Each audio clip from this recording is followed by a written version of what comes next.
Welcome to Hot Corner, where NorCal Sports Network and Giants Sports Talk Live get together, start talking about some Giants baseball. Today, we got Dallas filling in. We went to the bullpen, went to the freaking lefty, and while Dan is sitting out, Dallas, much appreciated, man. I love it when you come on our show. You're helping out Dan. That's awesome. Got Happy Glenn here. What's up, Glenn? I know you got a little son today. You went over there and saw the game. Oh, it was hot in Section 321 today, and boy, have I got stories for you later. I bet. And we got Lou. What's up, Lou? And Glenn, this is the first time I've seen you we've done a show together probably 6 weeks. Oh, it's been a while, buddy. You know, I finally got back here, and then I wasn't feeling good. I'm more worried about Dan. I had food poisoning really bad, and it has, let's just say it's kept me moving. So, well, welcome back. Yeah. It's good to see you. That's back. Looking forward to seeing you. When are we going to see you at the ball yard, buddy? Yeah, probably. I got games coming up right after the second half. So Mets, Pirates. Good. You know, the Nationals, in case we don't sell the squares, I'm definitely going that Friday night if they go to the other one. And then Padres, Cubs, so we'll see. Well, get there early. We'll have a wobbly pop. We'll talk some baseball. Yeah, sounds good. There you go. And somebody, before we start, just so you guys know, Dan was released today from the hospital. He might make a surprise appearance. Knowing Dan, he doesn't think we can do the job without him, obviously. But he's definitely back. And, if not today, you guys would definitely see him with the Dodger series. We didn't want to rush him back considering he has tomorrow off too. We want to make sure he's 100% for the big series. Good. There you go. Absolutely. So, yeah, it was great news to hear Dan got released. So he said he's feeling a bit weak, as you can imagine, losing all that blood, and he hasn't eaten. But I'm mistaken. I don't think he's eaten since last Thursday or something, like a week. For a week, I don't think he's had any kind of sustenance worth a damn. So, yeah, he's probably feeling a little bit under the weather. And let him get his energy back, and I'm sure he'll be back at it on Friday night. All right. Let's get right into it. Giants had a clunker today. 13-0, man. Bats fell asleep, but for all intents and purposes, I'm okay. I'm okay. We won the series. That's all I care about, winning the series. Look, it's hard to get a sweep. Today, I think we can all agree that Justin Verlander did not screw this one up for the Giants. He went out there. He did well today, right? Some bad defense behind him. He only was charged 2 earned runs. You got Matt Chapman had a couple of errors. You had Lou Chasey with a freaking wild pitch. So, and then of course we could talk about it. First base, should have Wilmer Flores picked it to prevent that second error. But let's get right to it. Dallas, would you make? They'll just talk about the series. What'd you make of the series? I thought the series was great. I mean, the first 2 games were kind of the same recipe that we've had for the Giants this whole season, where their bats are pretty quiet the whole game. And then once they got through the bullpen and they got the other pitcher out of the game, then they were able to put some runs on the board. Friday, they came in the 8th inning and were able to get on the board. Or was that yeah, that's right. And then, obviously the Bailey inside the Parker was maybe is going to end up being one of the highlights of the season for sure. Could be one of the highlights for the 25 years that's been played at Oracle Park, man. It's up there. One of the maybe top 10 highlights of the park, and 7 of those hits are probably Barry Bonds. So, it's a very short list of non-Barry highlights for Oracle Park.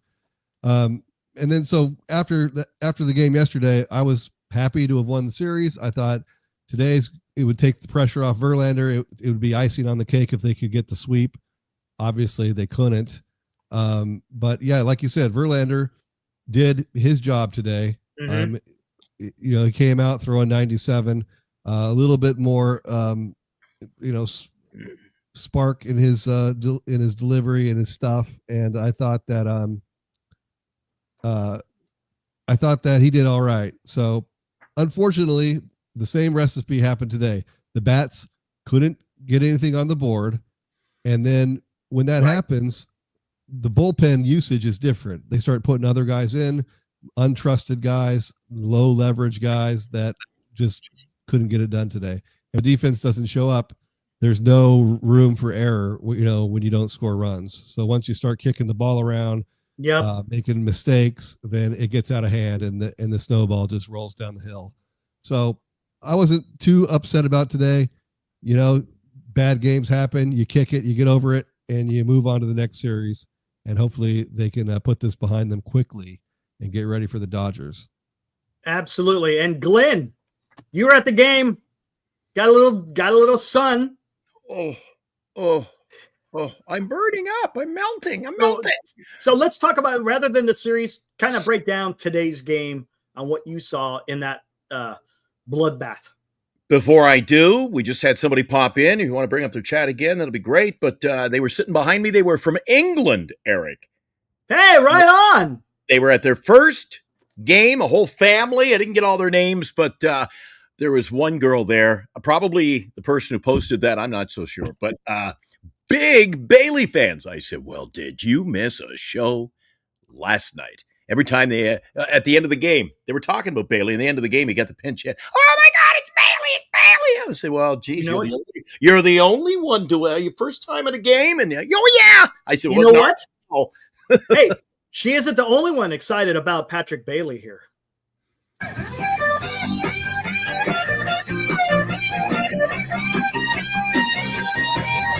Yeah, buddy, that's what I'm talking about. Lou, that's Pete Townsend on the guitar over at the Cow Palace. Circus 74. Man, that was freaking awesome, that man. Obviously was not Matt Williams. That's AI, because I've never seen Matt move that fast. That was him. The guy. I love it. That was him. I saw so many different clips, and that was him. Yeah. Wild. Oh, man, it was. Hey, I tell you what. I think the joy is going to be up here and over there. We'll see how Lou and I kind of look at this. Greg says it's something miracle. It's a miracle. This team has 51 wins. I got to agree, Eric. Again, you said didn't bring the bats today. My concern is, when have they really brought the bats, Eric? We get a game, we win, they get 6 hits. They get 8 hits. Come on. This team hasn't brought the bats. I think they left them in Arizona. This is going to be a problem if they do not start hitting the ball. You're going to be relying on the pitching over and over and over. You say you like the outing today from Justin Verlander, the veteran pitcher. A lot of people keep going, they go to the well with him. Next start will be better. I'm concerned there as well, Eric, because after seeing him pitch today, what do they got? About 15 starts in. You can say the numbers, it's not all about the wins. Well, the numbers aren't lying right now. Mm-hmm. The guy is winless. The guy is winless. But at the end of the day, this is about a winning product. And when he pitches, it's not a winning product. So got to shake things up. I think they got to make a move with Verlander, and somehow they got to get a bat in here, or more than one bat. They got to get hits. What say you, Lou? Okay, Lou, let me ask him this to preface this. What is the problem with the Giants when a Verlander start comes around? They don't play the rest, whether it's the bullpen, whether it's the lineup. What is it? Is it just coincidence? You explain it, Lou, because I can't, because today I thought Verlander did a decent job. I will give you 2 scenarios to both questions. One, Eric, about the Verlander starts, and then what Glenn wants me to know about this series. So I'm going to start about the series first, and then we'll go to Verlander. I think we were very lucky we didn't get swept. Mm-hmm. Okay. First of all, if you guys remember, and I'm going to go in order, on Monday night, we scored 3 runs, never even hit the ball out of the infield. It was basically bases loaded, ground out, double play, all that. So we were lucky to survive on Monday. We won 3-1. Let's just remember that. We talk about this series yesterday, probably one of the most dramatic wins. I mean, I was so fired up to do NorCal Sports Network. Even Dallas was like, is that really Lou on the other side? I was pure positive. I was excited. I had to take a break because I was so into it. But when you think back about it, he was on, but I wanted some of that. Yeah. But when you really think about it, the Giants sort of choked in the 8th inning. And they did yesterday. Here's something that we haven't even talked about is if Bailey doesn't have one of those torpedo bats, I think that ball is caught before the wall. I think with the torpedo bat, it gave it a little extra umph. And, once it hit the wall, anything can happen. You remember, he's the only one that uses torpedo bat. And that thing was a poke, so I'm glad he did. And then today, they got smoked. You can only keep a good offensive down for so long. Mm-hmm. So that's what I thought about the series. But you know what? We took 2 out of 3. I will take that all the time. I just think we keep struggling at home, which is still a mystery. And as Dan says, the team cannot hit at night. Dan, I don't know if you saw today. Today was a day game, and they still couldn't hit. So I think Oracle Park has sort of gotten in their head a little bit. That's number one. To the Verlander start, I think they look at Verlander from the guy that pitched in the 2014 World Series.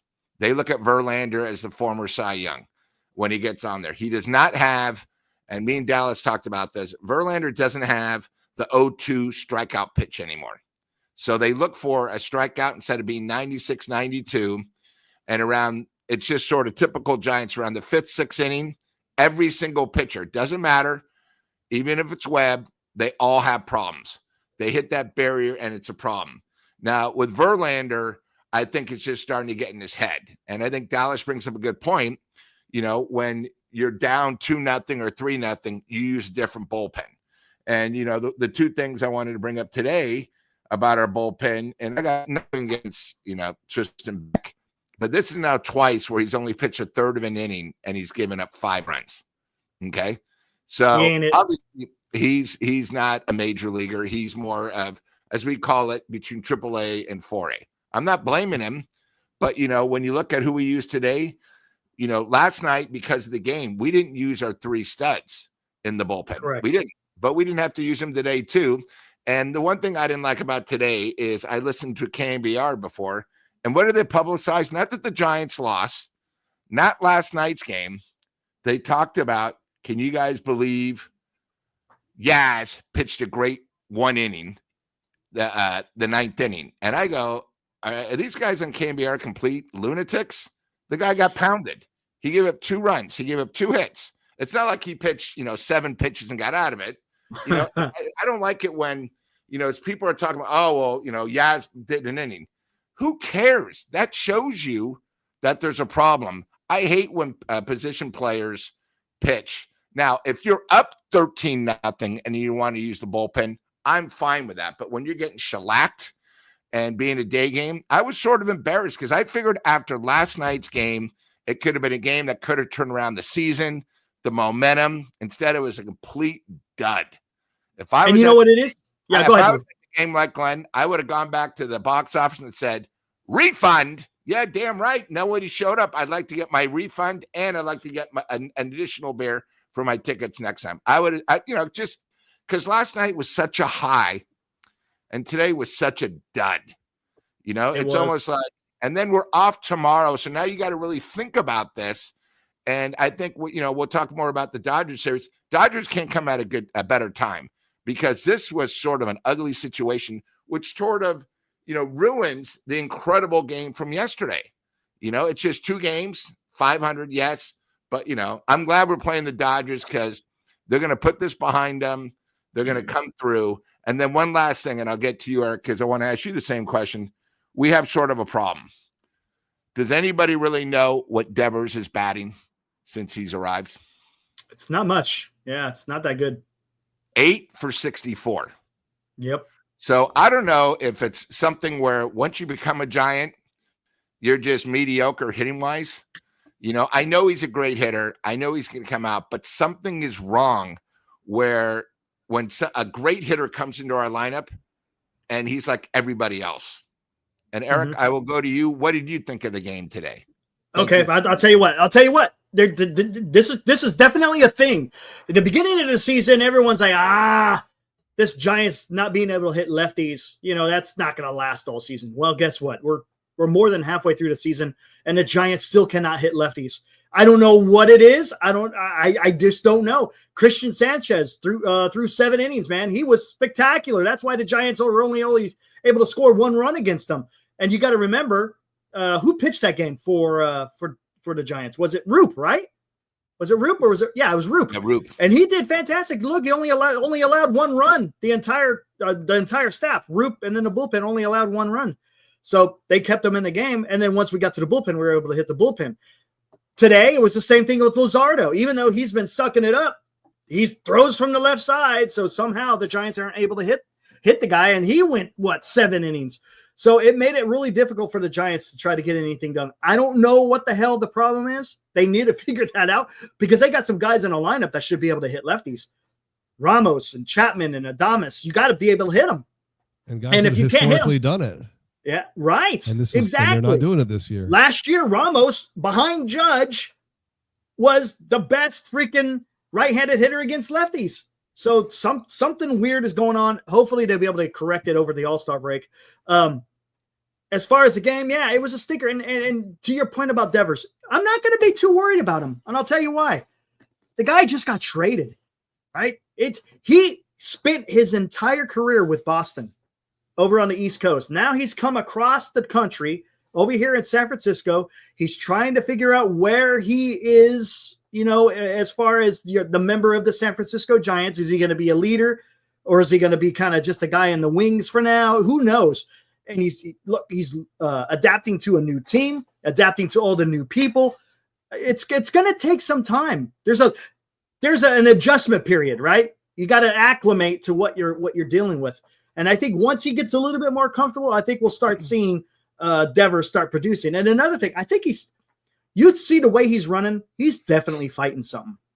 There is most definitely an issue that he is fighting through, but you know what? He's still going out there every day. He hasn't had a day off. He's going out there every single day, and he's trying to do what he can to help the team. And I give him credit for that. Now, if it continues after the All-Star break and he starts, if it's going on for another month, well, then maybe we got an issue. But at this period of time, I'm not worried. I think he'll figure it out. Devers he's got a back of the baseball card. And I think he will be able to come through. You know what? It'd be awesome to see him stepping up against the Dodgers. Wouldn't that be something? I don't know what the Dodgers rotation is yet. Maybe we'll get into that a little bit later. We know what the Giants are. But that's where I'm feeling as far as the Giants. As far as the game, yeah, it just they look maybe they were out a little bit too late last night. Yeah, that's what I thought. Great call. Too much after that, sure. It was right because you had this huge adrenaline rush. Everybody's freaking woo, woo, woo, The next day comes around, it's like, oh, I'm not feeling too good. Yeah, no, Eric, a lot of people pissed off over the ballpark today, Eric, and I'll tell you why. A lot of people bought tickets today. I don't know if you could tell on the TV for a midweek afternoon game. Monday night, big crowd. Tuesday night, last night, exceptional crowd. Mm-hmm. Today, great crowd for an afternoon ball game. A lot of people pissed off. Where the hell is the master of ceremonies? Where's Bailey? Now, to sit him after a night game, all right, but they're off tomorrow anyway. Poor marketing, this team. This team is not built to be a winner, in my opinion. They need pieces. They don't have enough pitching. You can say, oh, God, they got Ray and they got Webb. This team is not deep enough. And to say we're playing the Dodgers, guys, and, we might sweep the Dodgers. Don't forget who the Dodgers are playing. The Dodgers could be on a terrible schneid and come in here and going, oh, but look who we're playing. I just think there's too much. I mean, Robert Rothberg, always planning the World Series parade every night we win. Oh, God. Lou said it best. Here's a team that could have got swept in this series, too. You think what the hell happened last night? Did you have 8th inning? Were you marking down? Oh, there's another win. We get lucky. This team gets lucky. Too many lucky nights. Tell you what, woulda, coulda, shoulda. We won. We won the series. Yeah, well, Eric, we won the series. The Dodgers have lost 6. Make the postseason. The Dodgers have lost 6. Make the postseason. Everybody's going to be fired up. And what's going to happen? We won 106 ball games. Where did we go in the postseason in 21 with that magical team? I think this is very similar to 2021. Spilled milk. I'm going to tell you something right now. The Giants aren't done. They're going to go and get a damn pitcher. Guaranteed. They're going to lengthen the starting rotation. The Dodgers have lost 6 in a row. How many games back are the Giants from the Dodgers? 5. That's it. 5. Yeah. Because by the end of the series, it could be 3. It could be 2. It's a possibility. Could be 8, Eric. I'm telling you, there's the potential there. There's always potential. There's potential to win every game all season, but they ain't going to do that. We're 8 games above 500. We're 5 games back from the NL West. They're doing something. Yeah. Right? And it's all about the pitching. There's going to be days where they're going to have stinkers. And today, it was a freaking stinker. There's no doubt. It actually wasn't that different than the first games. After 7 innings, they were down 4-0. Yesterday, after 7 innings, they were down 3-1. The previous day, it was tied after 7 innings, but it was low scoring. It got out of hand at the end, but the Giants have been waiting to score their runs lately, and it just didn't happen today, and things blew up. Yeah, that's a problem, Dallas. When you're down at all, you're down a couple of runs like they were last night. You're playing a ball game with 3 hits. You don't deserve to win. Oh yeah, absolutely. You don't. For sure. Not at all. So, I mean, the pitching has kept them here, and the bats have got to get better. And we're starting to see a little bit of signs of life here. And hopefully in the second half, they can hit more like the back of their baseball cards. All these veterans they've signed. And you have to hope that happens. Otherwise, you're right. They don't have a shot. There's been too many days and now it appears too many weeks, months, and possibly seasons where we keep saying, oh, the bat's going to come alive. Well, it wasn't last week or the last month. I was going to games last year at Oracle Park leaving and going, geez, we lost again and we only had 3 hits. We had 2 hits. We had 2 hits on a Sunday afternoon. I go, how are we going to win with 2 hits? Well, and this is a lot more competitive than last year. This is an epidemic. But this is a different team. This isn't last year. This is a totally different team, especially when it comes to the pitching. I still feel that this is very similar to 2021. Getting the wins, Eric. Getting the wins. Yeah, it's a little bit different. There's a few similarities with the magic and all that, but the home run ball isn't there like it was in 2021. In 2021, the Giants were hitting home runs all over the freaking place. I'm telling you. Oh, look at this. 6-string disease, Daniel. Look at this guy. He goes, I'm worried about facing you guys because we have a lot of our pitchers still on the IL. Now Kopech is out. Yes. This is the thing that the Dodgers had to face last year. They had an issue with the starting rotation, but they were able to hit their way out of it. But guess what? Yes, they can, but have you taken a look at what Mookie Betts has been doing lately? Tell me what he's been doing. And he's right there in the middle of the order, right? Ohtani's doing Ohtani things, right? Freeman's doing Freeman, but Betts not really doing Betts things. Alex Barbato, he donates $5, says, is it luck that the Giants have the best records against teams over 500, right? This year's they have a very good record against teams over 500. We suck against teams under 500, but teams over, we compete. And you know what we're doing? You're playing up to the competition. That's what it seems like the Giants are doing. You play down or you play up. I don't like that. That's not really a good way. You should just go out there and try to do the best every time, no matter what you're playing, because you never know. It could sneak up and get you, man. Because what if you miss a wild card? The same. Right. 100%. Exactly. Let's see. How do we want to do this? Hey, Eric, can I just say one more thing? We're talking about who we're playing, and I say the line all the time, who we're playing at the right time. We take tomorrow off, which is great. They finally get a break on a Thursday. But, then we have the Dodgers for 3. Okay. Then we have basically 5 days off. Right. And we start on the road, which I believe is going to be very difficult because we're going against a super hot team in Toronto, who people don't even know leads the AL East. That's right. They lead the New York Yankees. Okay. They lead. Yeah, they swept them just a few days ago. Yeah. So they're right now hot as a pistol. So that's tough to start there. Toronto, first of all, is a tough place. Their offense is good, and they're pitching solid. Then we go to hot Atlanta. Now, Atlanta's up today 7-1, I believe, against the A's. They're always tough at home. They're one of these teams that are extremely tough at home, a little bit different on the road. Then we come home for the Mets, who, as we know, can hit, right? Decent pitching. And then we have Pittsburgh with we're going to see schemes at least one of the days. Then we go back on the road to New York and Pittsburgh. So, for the next 20 games, basically, it's not going to be easy, Probably our easiest games are going to be against Pittsburgh, but we got schemes twice, and I think it's going to be very difficult. This team, and the only reason I'm bringing that up is those games lead to the trade deadline. Mm-hmm. We need Buster to make a move before, because I don't think we can survive with our offense, especially if Devers isn't 100%. Fine, give him the weekend off, give him the All-Star break, and hopefully we can get a full Devers back for the road trip. But then without Devers, and Glenn talks this about a lot, is this lineup has no one that scares you. To me, there's one person on this team, and that's Ramos. That is consistent. Adames is up and down. Yes, he's not even sure where he's batting. Fitzgerald, he doesn't scare me. So it's going to be a problem where I hope during the All-Star break, I hope Buster makes a move. You want a pitcher, I want another stick, and I hope we do it early, because if we wait until the end of the month, we have 7 teams going after the same players we are. I just wanted to end it.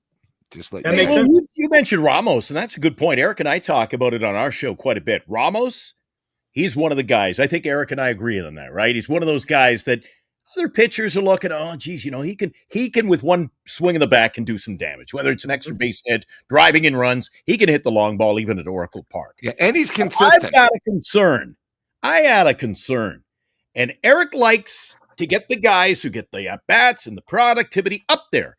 I'm thinking it's a missed opportunity to have the guy who's the scary at-bat leading off. How he's not doing any damage so at least one at-bat he's coming on with nobody on base. He leads off the game for us. That's one of his at-bats. So if he gets 3, maybe 4 at-bats a game, one of them, there's nobody on base. I think it's a missed opportunity to have arguably your best hitter in a leadoff role on this team when he should be number 3 or 4. Completely agree, Glenn. And he should be hitting behind Devers to give him some protection, back him up. The only issue is you don't have a leadoff hitter on this team. Thank you. That's what I was just going to say. He's a classic leadoff hitter. He should be leading off, but he can't hit the broadside of a barn right now, so they have to put him down in the order.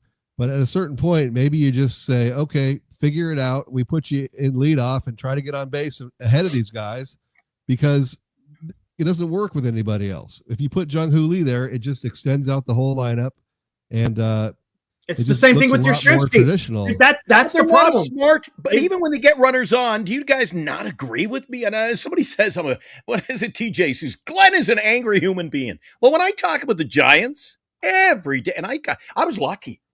I was lucky. I was kind of under the weather, and I got a bit of a break from this fiasco, because here I am all wound up again. You've got the San Francisco Giants. We're talking about the batting order and did you guys notice, was it last night? I think it was early in last, maybe, dude, I'm losing. I went to the last game last night, and I went today. So I'm getting all confused. But do you remember in this series, Yastrzemski came up and they gave him a bunt hit down third base? He bunted for a base hit, Yastrzemski. No, it was a check swing. It was a check swing. So you get him on base. That was Dom Smith with the check. Oh, that was Smith on the check swing that went down the third. You're right. Yeah. He got on base with a bunt, and he took it. They were batting. They were playing way back at third base. He took it. He took what they gave him. So he leads off with a bunt. And they're trailing. So what does he do? He just stands at first base. Doesn't try to what are they doing on the base paths? What happened to this move? Get him on, move him over. The first 8 games of the year when we were highly successful ball team, it's like they changed their whole mentality when they started winning. And it was almost like they didn't know what winning was. Whoa, what are we doing here? Oh, we're winning ball games now. And then they changed their way. And I don't understand. There's the potential. They don't even try to steal bases, which is a problem for me. And they don't do hit and run, hit behind the runners. They did that the other day. Did you see that? Jung-Hoo Lee. It was yesterday's game. Jung-Hoo Lee. Yaz was at first. Yaz took off. And then Lee was able to punch it through the right side of the infield, and Yaz was able to go all the way to third. And did you see they acknowledged each other? Yaz gave him a little finger point. Jung-Hoo Lee gave him a little finger point. So they're doing something. Look, the Giants over the last 5 are 4-1. Over the last 10, they're 6-4. So they're playing better baseball right now. So that's the keys. They're trending in the right direction compared to the week prior, where it was just an utter disaster. You know, you lost the freaking series in well, before that, you got freaking swept by the Marlins. Then you go to freaking Chicago and you lose that series. You go to Arizona, you lose the first 2. Then you win the last 2. Then you lose the first one in Oakland. Then you win the last two in Oakland. Then you come over here and you won the first two against Philadelphia. So they're okay. They're okay. And that's baseball. I mean, week to week. And here's the thing, real quick, Dallas. On the hot corner, it's like you're talking people off the ledge one week, and then everyone's happy the next week, and then the next week everyone's down in the dumps. Let's not forget, in that slump, you had Wisely and Fitzgerald, and look, those guys ain't getting it done. And then let me ask you this question, Dallas. I'll start with you. What do you think of because this seems like this is going to be the lineup for all intents and purposes until there's a trade done. Do you like this? Do you like Ramos in left, Jung-Hoo Lee in center, right field could be Yaz and Matos, third base is Chapman, shortstop is Adames, second base is Schmidt, first base is a combination of Flores and Dom Smith, DH is Devers, and of course your main catcher is going to be Bailey with Kisner backing up. So what do you are you liking this now better than what it was, say, over the last week? Well, yeah, but we've only seen this lineup for a couple of games now. That's it, 3 games.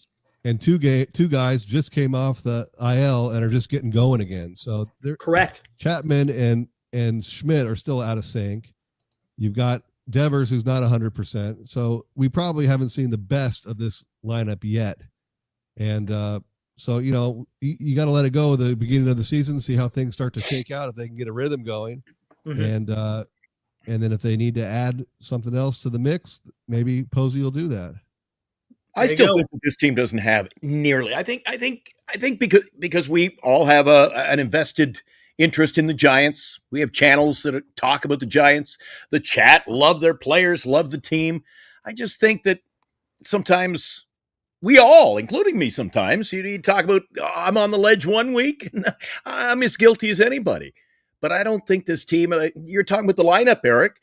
Bailey can't hit. What has Flores done lately? Really? Now he's been going backwards. Dominic Smith, Smith's he's a pawn on the chessboard. He's just there holding down some kind of a spot, holding a warm spot on the bench. Then you've got Schmidt. Take a look at Schmidt's numbers. Take away his grand slam against, as Lou said, bringing in a position player, served him up a grand. Schmidt's numbers this year are horrid. Then you got Jung-Hoo Lee, who everybody's disappointed in. He's not hitting well. This team they get the wins, but I don't think this is a good ball club. Well, Schmidt, you got to now in his totality, yes, it's not that great. But did you see what he was doing prior to he got hit? Before he got hit in the hand, the guy was freaking tearing it up. One of the best hitters on the damn club for about a week straight. 271. That's like 350 on this team. Yeah, but it's 1 week again. It's too small. Because he got hit. That's the problem. And now he's got to figure it back. Look at yesterday. If this team didn't have what I'm saying is this: if this team didn't, and you got to agree with me, Eric, to a degree anyway. If this team didn't have the pitching they have, they would not be nearly in the position. Now, I got a question for you before we go any further, Eric. That's how Posey built the team. If Posey does not. If he waits till the last minute, like Lou said, he thinks, and I agree, you cannot wait till the last minute to try to work out. Here's the problem: 11th hour, and if they do, and they don't make a sizable impact via trade, then what? Then are you agreeing more with me, or are you like, we can still do it? I want to know what you think. Is everything in the balance when it comes to making a move? Is that decide our season? I think teams wait till the deadline to make moves because they want to see what they can get. The longer they wait, other teams, people get injured. Other teams might come into the mix to throw their hat and increase the price. So it is rare to have trades made early on. They made the Devers deal, which was unusual, and probably because they were the only ones willing to take on the entire salary. That's the issue. Mm-hmm. But I don't know that we're going to see a move till we're pretty close to the deadline. I think that's a big mistake. And I'll tell you why, guys, is because I've said it on our show. And again, not to pick Lou, I think you've said it over on NorCal as well to Dan. I think that if you wait till the last minute, there are too few teams. Now with this new structure, the postseason, more teams getting in, there are only probably 6 teams that will be sellers. And of those 6 teams, there are a whole lot of teams that are trying to pick up pieces. I think then the battle becomes maybe it's too much to overcome. Are you going to be able to work out a deal? A lot of people looking for play. Why does it? Not everybody's lining up. Oh, we have to make a deal with the Giants. It's going to be the best deal for every club. I think that there's going to be too few opportunities if you wait till the last minute, if you wait to the trade deadline. And there'll be deals made, but it doesn't mean we're going to be the ones to make it. I hope we do. I agree that with Eric, I think that I've said that if we don't get a bat, we're in trouble. And after watching Verlander's effort today, I sat at the game today with Dean. We were up in 321. We both looked at each other. I said, Dean, we can't win with it. If we do not add another good arm, and we agree, they're missing an arm and at least, I think, 2 bats, not just 1, 2 bats, because I think this lineup is a facade. I tell you what, if you have an arm that you're willing to move right now, why would you make the trade right now? Why wouldn't you wait and get more offers and keep the deal going and see what you can get? Because I don't think this team can wait. No, you can't do that. That's up to them. That's not up to them. Buster Posey could go out there and beg and plead, and you know what they're going to say? Well, we're waiting. No, but I think Dallas is saying, hold off. See what. No. You try. I guarantee he's trying right now. 100%. But if the team isn't willing to work with you, if the team's not willing to work, for example, say you're trying to get Edward Cabrera from Miami. If Miami is not, hey, we're taking offers, but we're not ready to complete the deal. We want to see what other teams are going to do. I don't think they can pass one up. They're going to wait. But that's the thing is they're going to sit there and they're going to wait until the end to get the best deal that they can. It has nothing to do with the will of Posey. Posey's going to go make a move. Trust me. Posey is going to make a move. Eric, what if they don't? And what if B, we're talking here on, we do our trade deadline show. And what if the 3:00 bell goes off? I go, what the hell have we done, Eric? And you're like, I don't know. No. What if we don't add enough, or we wait till it's too late? Posey doesn't go out there and get Devers and then not try to do something with the pitching. There's no way.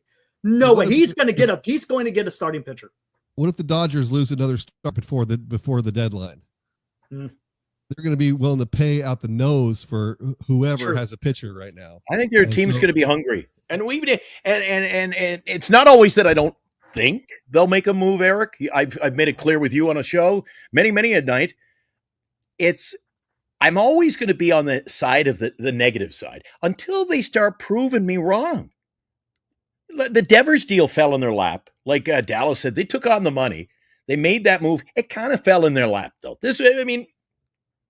Buster, I don't think he had to go out there. It was not this, magical. They're met in a dark alley somewhere working out this deal. It worked out. It took a while, but they got the deal done, and it served both purposes. Boston wanted to move, and Giants gave what they wanted, plus they ate the salary. But really, what has Buster Posey done? He signed Adames for unreal money. That's basically $1 million point as average. I just haven't seen enough from Buster yet. All right, that's why I think this trade deadline is going to be very interesting. And as far as the bat's concerned, I don't think they need. Honestly, I think the priority is going to be that number 3 pitcher. I think Buster's going to go out there and get him. What do you think, Lou? I think there's too many games. I'm walking home from the ball here going, another 3-hit day, another 3 hits doesn't win the ball. Here's my situation. For us to get like a number 3 starter, who are we going to give up? Oh, you'll see. Who are we going to give up? I think I know nobody in the minors. We're not going to give up Wisenhunt. We're not going to give up Eldridge. Nobody worth on this team. Like Wisely, nobody cares about him. I mean, I think what they're going to have to do is probably. I think they're going to have to, maybe eat another contract and give up somebody. And the problem with the Giants, not like we have a whole bunch of guys that, hey, I got 3 kings. What are you looking for? We're not playing Go Fish. These other teams have a huge advantage where we really have 1 ace and probably 1 king. Wisenhunt, I think, is untouchable, and Eldridge is untouchable. So I don't think really we have anybody else, single, AA, AAA, that's going to get us somebody. So what's going to wind up happening is we're going to have to eat something. But again, I don't work for the Giants. But they're going to have to give up. If they do give up something, it's going to be, I think, a surprise. Like Kyle says in the, oh my God, there'll be teams. Oh, Luciano can catch a pitcher. Luciano can't fetch a bag of balls right now. Like, what are we talking about? Luciano just got named. Luciano just got named PCL Player of the Week because he's freaking crushing the ball. Hold on. He's crushing the ball. And you got the kid, Dakota. What's his last name? Can't remember. Dakota. Gosh, he's crushing the ball. Bo Davidson's crushing the ball. You got some young pitchers out there. Wizard Hunt may be he may be. Joe Whitman is another guy that they may want to get. Again, it's lefty. I'm telling you, the Giants will have pieces that they can trade. Now, it's going to be up to the other team because this is what the other teams do, right? They go, and I've talked about this ad nauseum. Giants will approach them. I'm interested in player X. Well, let me take a look at your top 30. That's what the other team's going to say. They're going to look at your top 30. All right, I like this guy, this guy, this guy, this guy. Giants are going to say, this guy, and maybe not so much. How about this guy and this guy? And if it comes to fruition, so be it. If it doesn't, oh well. Last year during the trade deadline, how many top 100 pitcher or top 100 players were traded? I'm almost positive. I think there was like one. In the top 100 of the MLB pipeline. So it just goes to show you, I think we overestimate a little bit too much of what we could get for whatever player it may be. We do that a little bit too much. We overplay it. Oh, we ain't got the guys. And look, we may not. Now there'll be teams that want to give up. Eric, as you said, there'll be teams that want to give up a guy they're going to lose anyway. And here's another thing. We got a different guy in charge. Farhan was far too timid in anything that he did. And we can all agree that Farhan was a disaster. Now we got Buster Posey, who may be a little bit more proactive, a little bit more aggressive. And until he proves me wrong, I mean, goodness gracious, he did the thing that we as Giants fans have been complaining about for years. Spend the money. And what did he do? He went out there and he dropped a boatload of money to go get a player at under market value for 8 years. Instead of paying $400 to $500 million for a player, you're getting this guy for $280. I mean, that's huge because that's going to help the team in the long run. So if you want to add in the offseason, you got more money to freaking play with. It's a marvelous deal that Posey was able to get done. And again, let's see what happens at the trade deadline. Farhan's gone, and I expect bigger things from Posey. I mean, I could be wrong. I mean, I'm not going to sit here and say I know, but I just have a different. This team is got a feel to it, especially with the pitching. And if the hitting just come through, we're cooking. Devers hasn't started hitting yet, so Glenn's down on Devers, but you haven't seen him play yet. You haven't seen what he can bring. I mean, you've seen his games, obviously. You know what he's capable of, but the second half will likely be a completely different story. It's funny what Lou says, though. It's like when they become a Giant, it's like they come here and they get the measles. It's like, what is going on? It's frustrating. It is. When any player changes a brand new team that they've been with their entire, he was drafted by them, right? Wasn't he drafted by Boston? Yeah. Came up through their organization, played for Boston for years, won a World Series with them in 2018. And now they went and look how Boston treated him. They treated him like shit. Don't tell me that didn't affect his psyche. This team just gave me $300 million 2 years ago, and now you're just freaking shipping me off? I mean, there had to have been some psychological problems there. What do you guys think about if the trade deadline comes and they want to, if the deals are in place to add some key pieces, and Buster says this is the year we're going all in, which it's kind of a surprise to all of us, wouldn't it? If when we started the year, were we talking about postseason, winning the World Series, going all in? I certainly wasn't.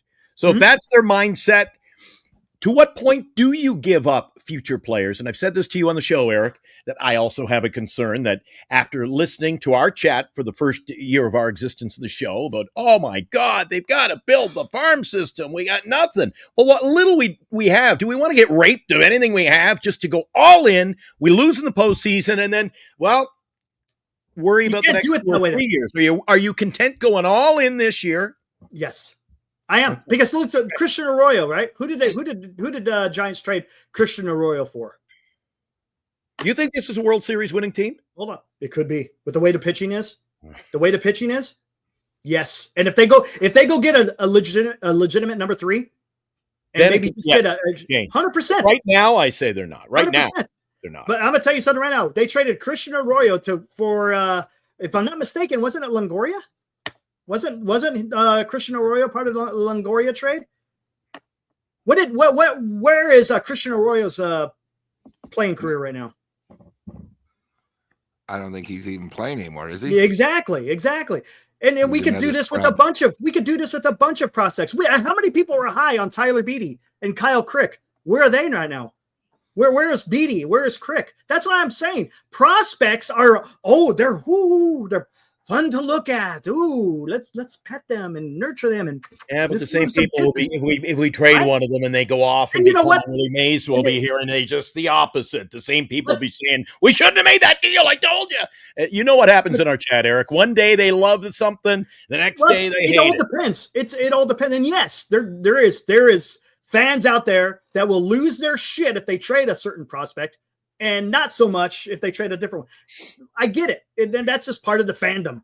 But I'm telling you something right now, the position that the Giants are in right now, there's no guarantee next year that you're going to get a Webb that's the way he's throwing this year. There's no guarantee that you're going to get a Ray who's pitching out of his mind. Both of them. Let's not forget, the Giants have 3 pitchers that got selected to start in the All-Star game. 2 of them a starting pitcher, and one of them the best reliever in the major leagues. He's got a sub-1 ERA. He's sitting at a 0.6 something ERA. One of the best. So come on, you cannot squander that. And Buster Posey has to know that. He has to know that. And Dallas, what do you think? What do you think they're missing? Like to make a legitimate. Eric's talking World Series. I'm saying no World Series unless they do add those pieces. And I still say bats. They need bats. But what do you think? The pitching is where they're showing the weakness, because Birdsong he's not cutting it. He's not going to last. And you don't know about Verlander. He's a big if. And then Roop has never gone the distance. You know, he's a young arm. You don't know what you're going to get from him in September and then possibly October. So you do have to strengthen that rotation if you want to be a serious playoff contender. Everyone wants a bat. The bats are going to be better in the second half. You can write it down right now. Yeah. And dog days. I'll guarantee August. You that. But where do you put them? You've got 3 first basemen right now. You're going to get another first baseman. You can get a right fielder. I don't think you're going to you can do, you're going to fall off on putting a right fielder in there. I don't know who you're going to get. And then you got a backup catcher that you could improve on. I don't see any other place on the team where you're going to slot somebody else in. So unless Devers is actually going to play first base, which he's not, then you could go out and get a DH. But I don't see that happening. So you know what you could do in right field? You could go get Ramon Laureano. He's got a great glove and he's having a good year. Out of Baltimore, he's having a good year. Why not? That's a type of bat that you could go out there and get. What about either you, Lou? You can chime in. Eric, I know we've talked about it. Dallas just mentioned that. Dallas, no disrespect.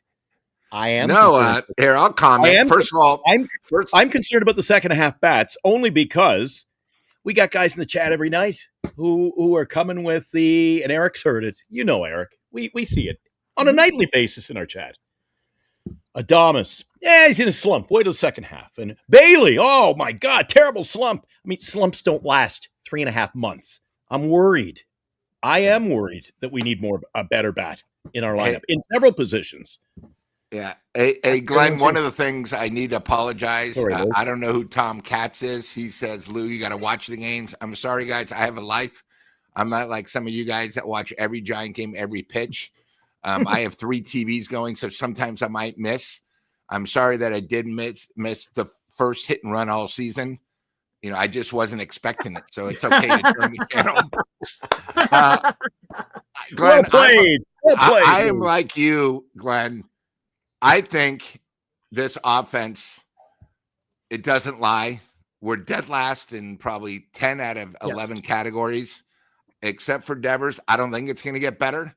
You know how we all talk about literally 2 weeks ago, we wanted to basically take Lee and make him a part-time player, but somehow in the second half, he's going to improve. So he's going to go from us being a part-time player to all of a sudden be a leadoff hitter, that he's the only guy we have and he's going to improve. Like I've said, Ramos is a stud. Devers, we definitely need for him to come back to where he was hitting. I know it's a big transition, but these are professionals. They live a lot better than us when you're making that much money. I'm worried about Adames. You could have said the same thing about Adames. He came all the way from Milwaukee. The pressure of being the highest paid player. Okay. He's had the one thing about the Giants is every one of these players, and I'll include, Chapman and Schmidt, they have their 10-day periods where they basically earn their check for the year. But we need just more consistency. We all talked about Yaz, how we hated him, right? But then all of a sudden he had 3 good weeks and he got up to 270. Now he's back to 244. Bailey before last night, right? I will say we didn't even want him as our catcher. We thought the guy can't hit. I'm sick and tired of him. Okay, he's great framing. He's great defense, but you can't have someone like Chapman who can't hit. Bailey, you don't have a first baseman that can hit, and they're all good defensively. But when you're not scoring runs, who gives a shit about how you are defensively? We got to be able to hit runs in scoring position. So I think we definitely need a bat. But, we all say, hey, we don't care who we give up. I'm looking at it the other way. Say someone like Atlanta, right? They're suffering. They know they're not going to go to the playoffs. They have a couple guys. They look at the Giants and say, okay, they won't trade Ramos. They won't trade Devers. They won't trade Adames. They won't trade Schmidt. I don't really want anybody else. Who do you have in the minors? In other words, for trades have to work, it's got to work both ways.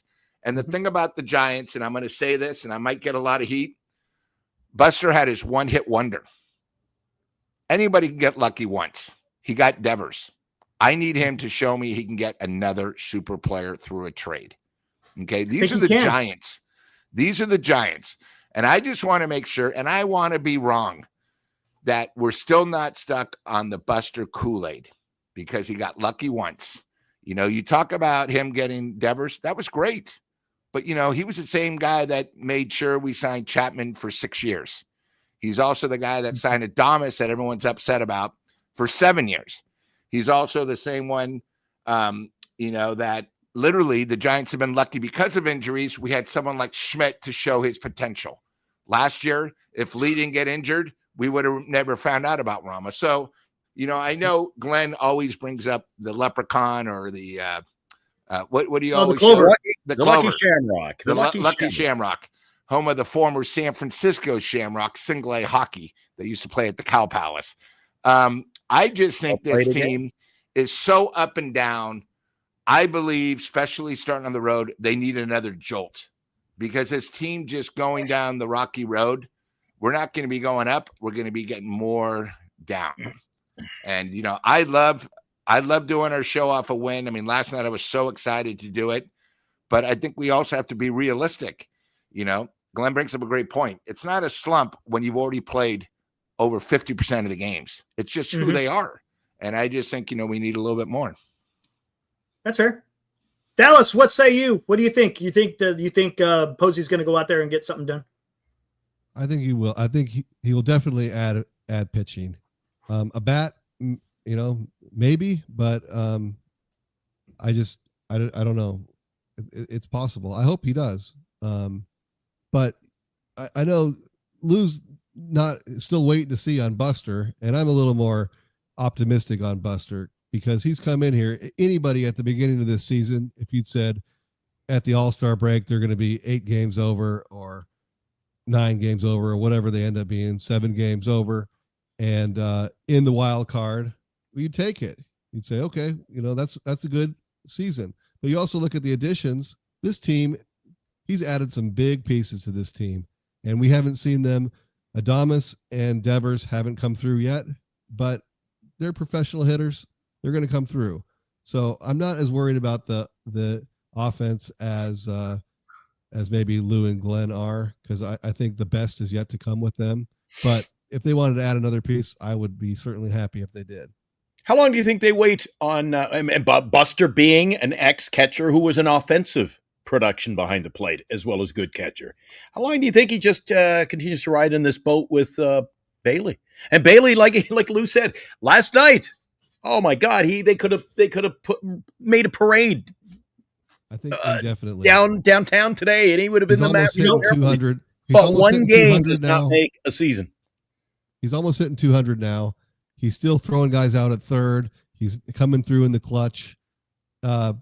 He's handling the pitching staff, the best pitching staff in baseball, one of them. I think he has as long a leash as you could imagine. There's no danger of getting rid of Bailey. You know what if you see the trap, could they bring in somebody to play behind him, give them a better bat in pinch hitting situations, have some kind of offense when he doesn't play, 2 days a week. So, that is an area where they could improve for sure, is the backup catcher position. See, I'm worried about his bat as a placeholder.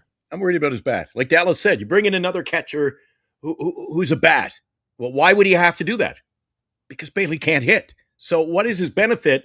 This throwing guys out. And Eric, I mean, you were very critical of him the last week. Boy, 100%. There were a lot of pass balls, blunders. Yeah, drops. I didn't like that. He looked very adequate at best the last couple of weeks.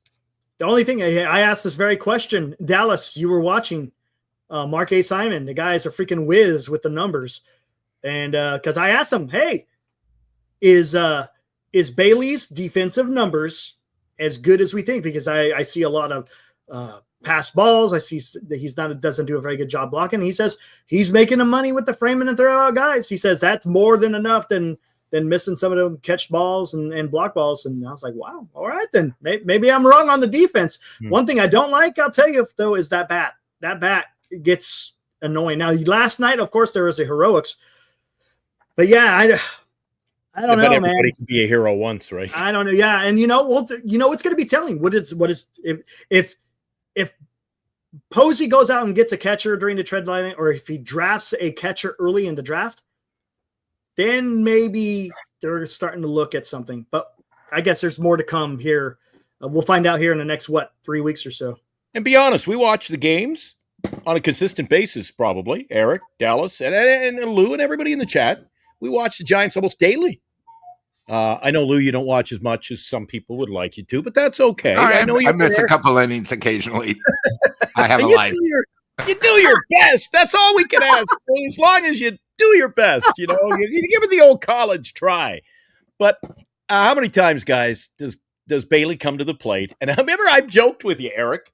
I can get him. You know how much I love my Pepsi. If the bases are loaded and Bailey comes up with 2 outs, I'm already gone to the fridge. I got to restock for the next inning because nothing good's going to happen when Bailey comes up. Hey, Glenn, speaking of this, before he hit the homer last night, were you saying pinch hit him?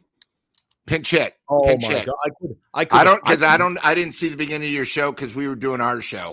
I couldn't believe that they pinch hit earlier in the game and brought Wilmer in with nothing going on. I would have saved Wilmer for later. I didn't know it was 7th, 8th inning. I still would have saved him for later. Wilmer's not supposed to be the guy coming in with the bases empty to pinch hit. Yeah, it would have been prime, but he did get his at bat. And like Lou, I said, Lou would say the player of the game was Wilmer. He kept the inning alive. Yeah. That was a Lou. That was a Lou. What did you say? I think Bailey was involved in that call. Bailey was the player of the game.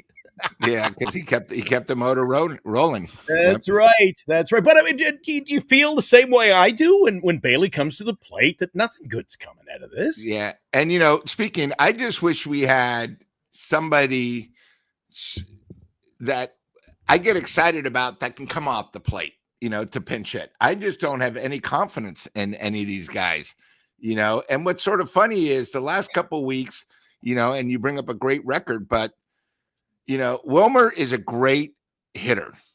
I just think, and I complained about this on Dan's show, we use him at the wrong times. You brought up last night. Why are you pinch hitting him now? Okay. A hitter like that, you want in the 8th inning where there's second and third, right, no out, and he's going to make contact. So either he gets a fly ball. I mean, the worst thing he's going to do with second and third is it's a grounder, but a run scores. But, he makes such good contact. You're going to get the fly ball. A lot of times he's such a great pure hitter that he'll put the ball on the bat, and it'll be like, a ground eye single or something. And the thing is when he starts, we don't really have that person off the bench.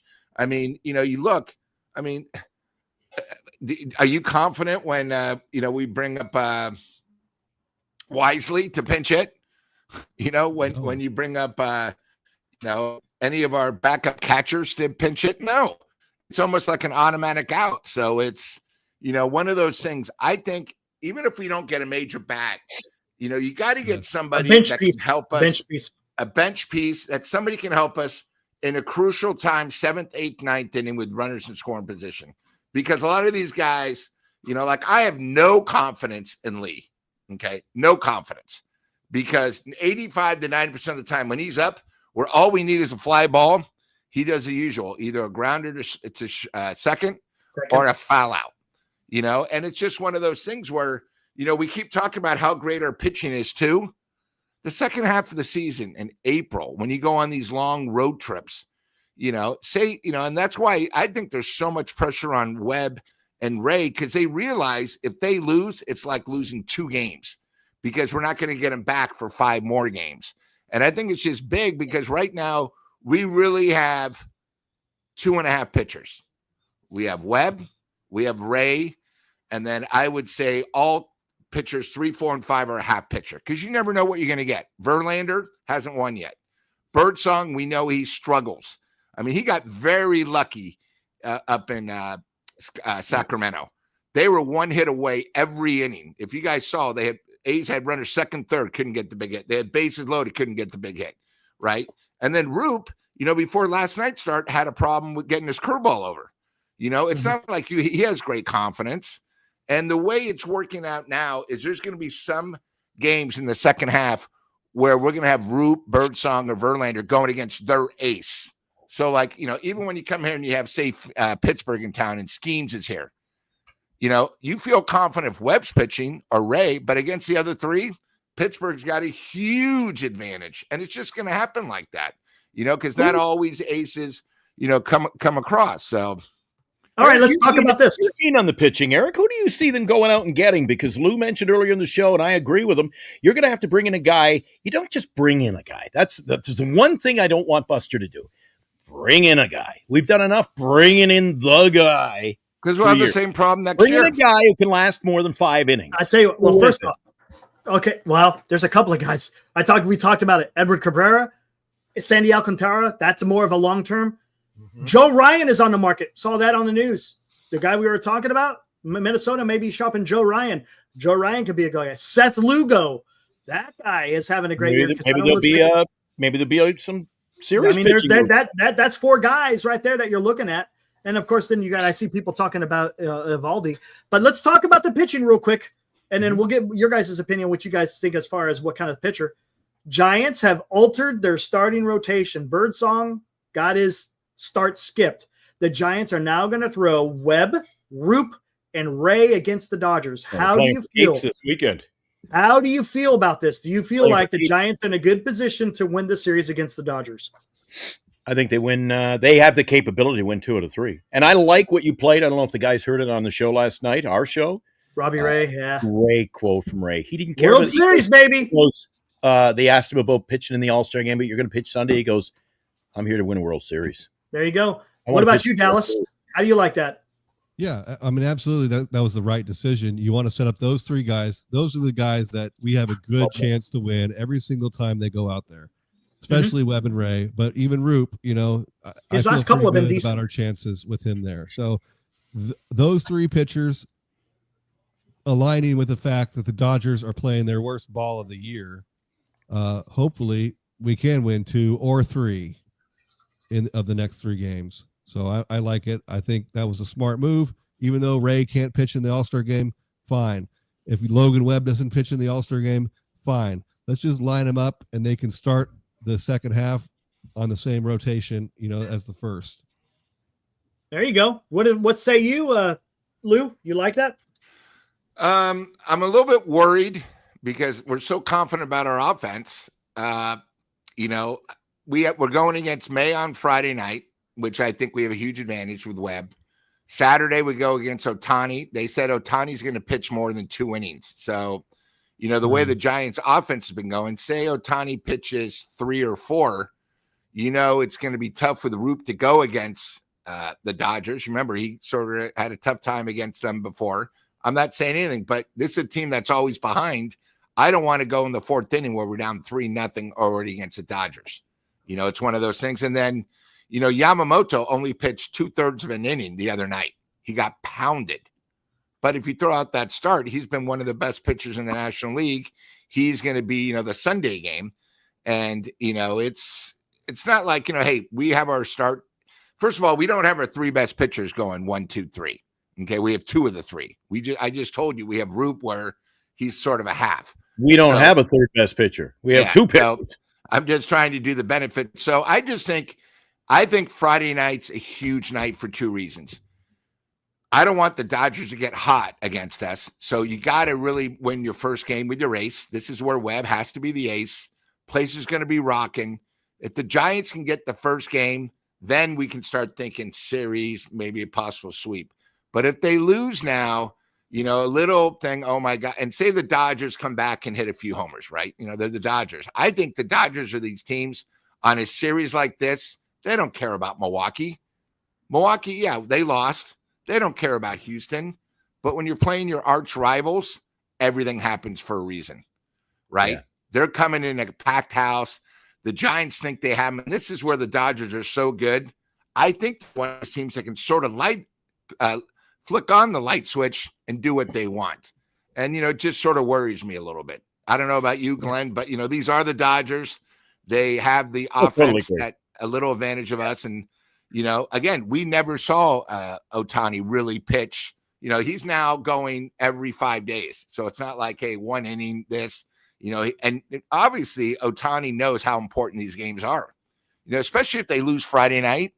Ohtani, he might go 3, maybe 5 innings. You don't know, right? Because he's also not going to pitch in the All-Star break. So he's not going to use his arm, and he knows, hey, Giant Dodger rivalry. When you think you don't have a clue, and anything can happen. If we were doing the show about a week ago, Lou, we would have been talking about, oh my God, the Giants. Oh, the Giants are in a slump, so they're ready to, they're prime picking. Well, we did okay this week. So to say that the Dodgers are coming in, and they're in a slump, and it's going to continue for another 6, this weekend, it'll only be before the All-Star break, 3 games. I think sometimes Giant fans just get caught up in the momentum of how good we are, and we're better than them. And the game hasn't been played yet. Of course it hasn't. But less than a month ago, Logan Webb faced the Dodgers. He pitched 7 innings, 2 hit ball, and did very well against them. So I think this is the one. Tomorrow night's game is vital. Webb should be able to beat them. Yeah, I think if the Giants win on Friday, they win the series 2 out of 3. I think if they lose on Friday, they get swept. Ooh, Dallas. That's how important I think Friday's game Dallas is. Bringing it tonight on the hot. We don't call it the hot corner for nothing. I agree. Ooh. I like it. I think Friday's probably, I'm not going to say the biggest must win of the year, but I think it's a crucial thing, and it's going to lead to the All-Star break. It's, a lot easier, especially after this disaster today. You want to go in with some kind of momentum, because if you go in, say we lose 2 out of 3, you have the break, and then you got to start in Toronto, which is an offensive explosion where, trust me, Toronto's going to have a little advantage. We have the pitching advantage, but they have the hitting advantage. So I think Friday night is a huge, huge game for the Giants, and I think it's really going to determine. It's sort of like the start of the season is Friday. I don't care that, we've played 81 games. I think it's that big of a game. I thought you brought up pitching. I'm glad you brought up the schedule. I've said to Eric, and we've actually, I think, brought it up on the screen. I think this month's schedule, month of July, is really telling for the Giants. August is going to be just as bad. And there you go. Nothing's going to come easy for this ball club. Eric, everything okay, Eric? We lost you for a bit. Oh, yeah. Oh, good. Oh, good. Good stuff. Let's take a look at this. The show cannot continue without Eric. Oh, my gosh. I got to tell you a story. Win, I got to tell you a story. Win. It's July. Hold on one sec, Glenn. Yep. Not a must win, but it's a statement game. If the Giants win on Friday, that's them saying, we're for real. So yep. I think that's important. Especially with him going. Especially with him going, yeah. With Webb is such a, I mean, you and you got to remember, like I was saying, we haven't played the game yet. I've said to Eric countless times that sometimes you expect, Webb pitches 30 games, you're going to go 30 and oh, this guy is unbeatable. And Ray too. These guys, for us to be successful the way the pitching staff is set up right now, they can't lose. Because when those two lose, you're really backing into a corner because we really don't have a 3, 4, 5, in my opinion. But I got to tell you a fun story before we get into any more. We got to calm down a bit here. So I'm up in 321 today, which is basically I'm above Lou, but I'm like way up there. You got to get a telescope to see me, Lou, but I'm up above you. I didn't see you there today, by the way, but I knew you'd be watching a couple innings at home on TV. The chat set me straight.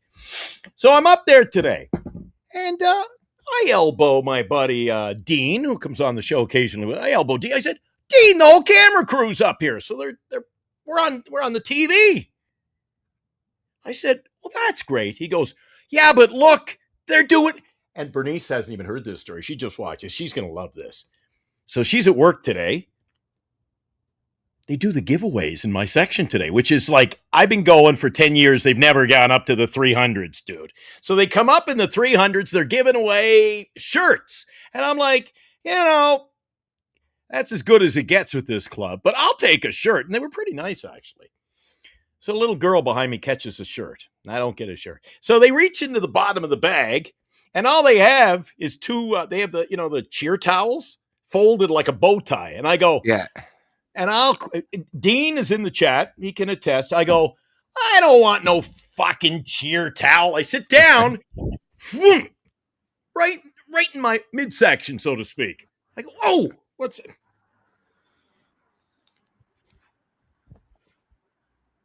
Hey, there you go. Nice. I got a freaking towel after all the excitement today. I was like, geez, I got a towel. And then Dean, I got a bone to pick with Dean. So I had my Korean potato chips, pretty good. Real treat. I took him to the ballpark. I said, here, you want to try my chips? Yeah, Glenn, I'd love to. And Dean's Asian. I thought maybe you'd like to try these Korean chips. So it was about half an inning later. I said, I got a hankering for a couple of those chips I brought. Give me the bag of chips. Oh, you wanted some? Well, by the way, Dean, you owe me a bag of chips next time we go to a game. All right, here, let's take a it's fun, man. We had to make our own fun. When you're down 13-0, you had to make your own excitement. Yeah. Hey, when you're doing the dishes tonight, Glenn, Dean, you're going to really enjoy that towel. Hope it's not a crying towel for this weekend. There you go. Well, there's 3 starting pitchers, guys. Ooh, I'm not going to play this guy. I think 2 of them I recognized from one of our shows earlier this week, Eric. Yeah, one of them's new. One of them's new. This is a Giant Sports Talk Live replay. I recognize 2 of the 3. One of them's going to be very expensive, and I think it's pretty telling which one's going to be expensive. That's would you give up Wisenhunt? Let's talk about it. Yeah, let me ask. Would you give up Wisenhunt to get the guy in the middle? Yeah, of course. How old is the guy in the middle? About to find out. Hold on one second. 28. Hold on one second. He is 29. And he has 2 more years of control after this year. Oh. Are you sure we can get him just for Wisenhunt? Oh, no. You're going to have to add. Wisenhunt will be the highlights, but you're going to have to add some more. So you're going to have control. You get him this year, and you have him 2 more years. So 2.5 years. Wow, I think it's a no-brainer. That's your number. Could be your number 2, number 3, because you're not guaranteed after next year Ray's coming back. I mean, if he has another good year, you're gonna have to pay him 35 million. Is the team somewhere in contention or no? No, I don't think they are, to be honest with you. Hold on, let me bring it back up. I lost everything. The freaking rebooting. or the Braves? It's AL. AL. Let's go to the standings. Let me see. Whoop, wrong way. Yeah, I think. Hold on. Let me look wild card. Are they a cheap team? Ooh, yes, they are. They're kind of in the wild card. It can't be Tampa because they're right there in the AL East. It's the guy we've been kind of talking about that was just rumored, Joe Ryan. And there's Edward Cabrera. Edward Cabrera, you get a little bit of length. I think Seth Lugo's a free agent after this year, so he won't cost as much. So it'd be interesting on what other clubs are going to offer to get these guys. So there you go. Graham, nice job, Graham. Haven't seen you in a while. How you been, man? Yeah. Look at that. All those guys, two of them are sub 3 ERAs. One of them's a low 3. They got the ERA plus is up there. They get a lot of strikeouts. Yeah, you added the Joe Ryan. I knew 2 of them. Get 2 of them, and then we'll strengthen the bullpen. There you go. I'm with Dallas now. I'm all in. Pick up 2 of them. We're all good. Look at Dan. I was scrolling through YouTube, searching SFG, and stumbled across you guys. Wow, what a show. You guys are awesome. I love to join, but I know very little about baseball. For playing T-ball. I was waiting for Dan. Oh, look at that. I was waiting for Dan to say, "What's up, Dan?" Waiting for Dan to say, "Big fan of your show, Eric, Glenn, nice. Lou, Wallace, you guys do a great job."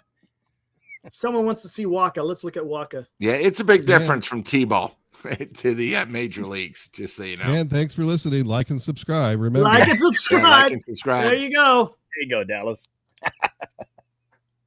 And if you're generous, hey, Dallas, when are you getting up to town, man? Soon, I hope. Yeah. There's Waka. I know Dan was planning on it, but I guess that's on hold now. So he's a 383, 107 ERA plus.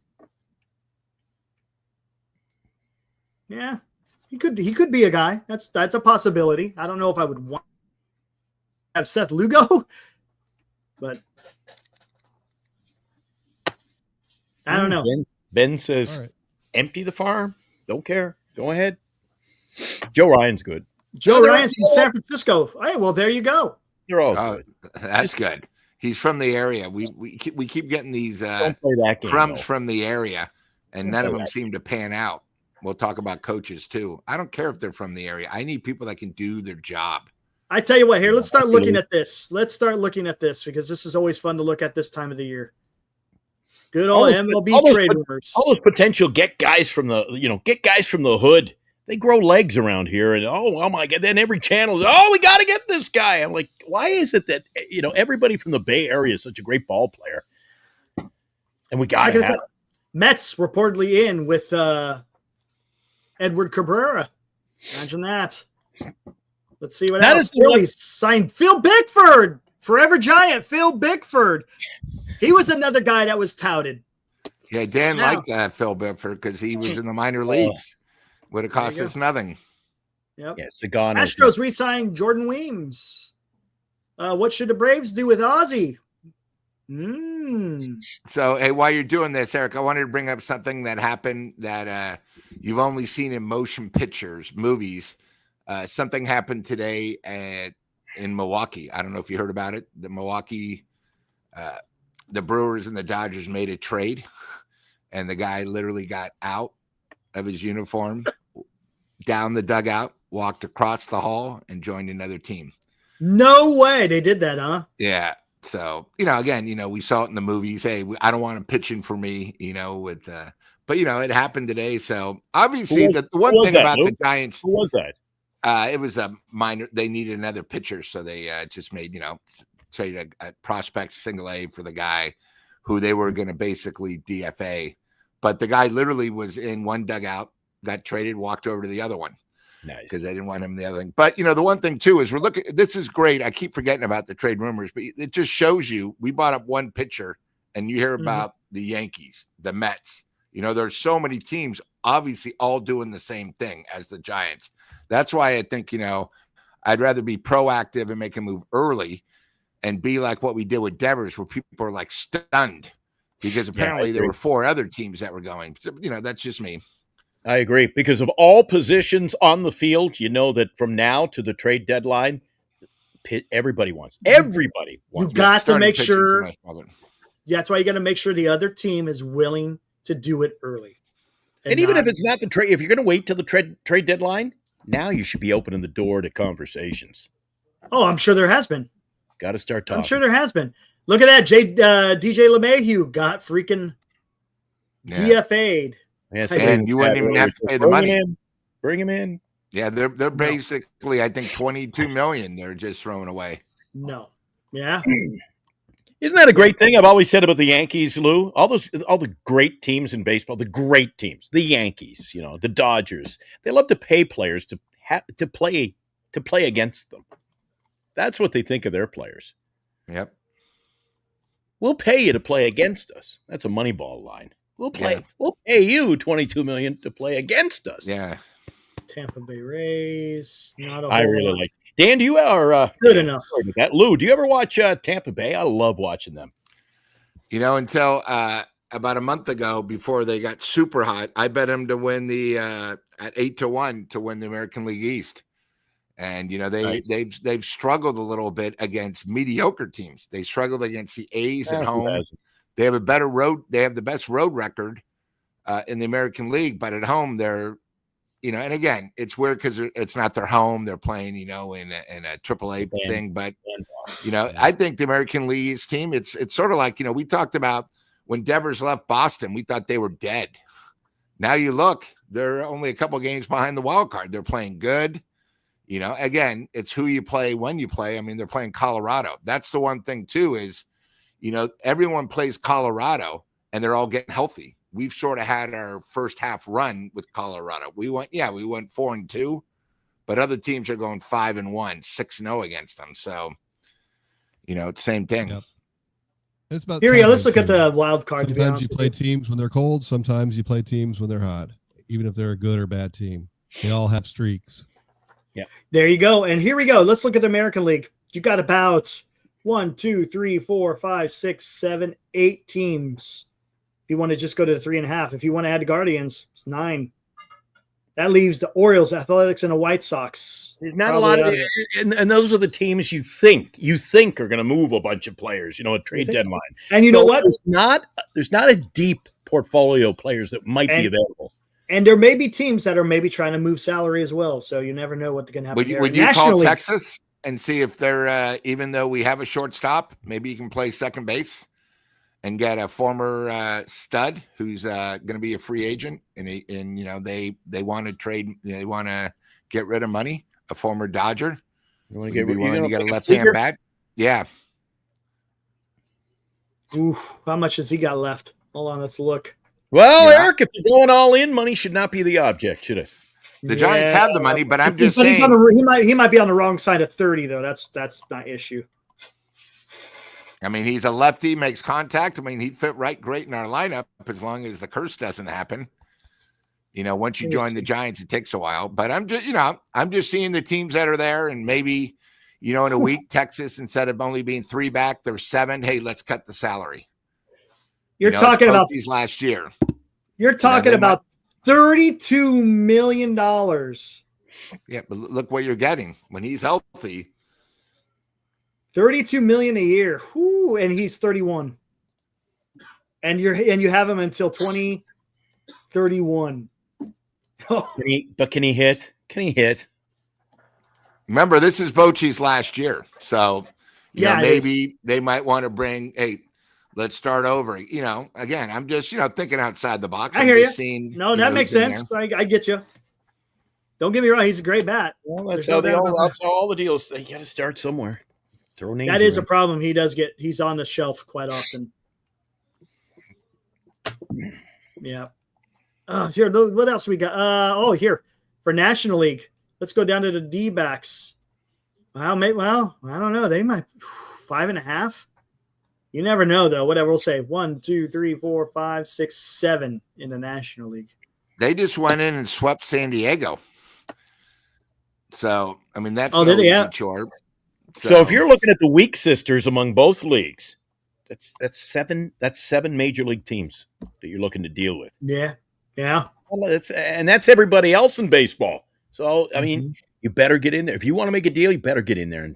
The thing is you better have a good asking price. That's the thing, man. If you're not willing to dish out. Well, with that few teams, that's what's going to happen. These teams are able to, they can set the bar high, Eric. Yeah. The extra wild cards. The seller's market. Exactly. Yeah. And that's why you're not going to see any movement until the actual trade deadline. You may see a few here and there before, but you're watched. What is that? July 31st. Yeah, but Eric, you know what? I don't know about Dallas and Lou. We better warn them. According to our channel, boys, don't be surprised. The Giants got to go out there and get Paul Skeens. Got to get Paul Skeens. They ain't gonna trade Paul Skeens. Would you give up Wisenhunt and Eldridge and Ramos for someone like? I ain't getting rid of Ramos. No. You're getting probably the best pitcher for the next 10 years. I mean, that's until he gets Tommy John. With one guy, I wouldn't. But not for one. All right. Guy. I'm just, I like him. Now, if it was Eldridge and like Luciano and that kind of, okay. But you're giving up everybody for not one everybody. guy. And I'll be interested to see, Eric. You got my thinking cap's going to go on tonight. This is Luciano's value really going up? Yes. He had a great week in triple and PCL. He's been crushing the ball. All right. Then when is he getting called up? He's not. There's no room.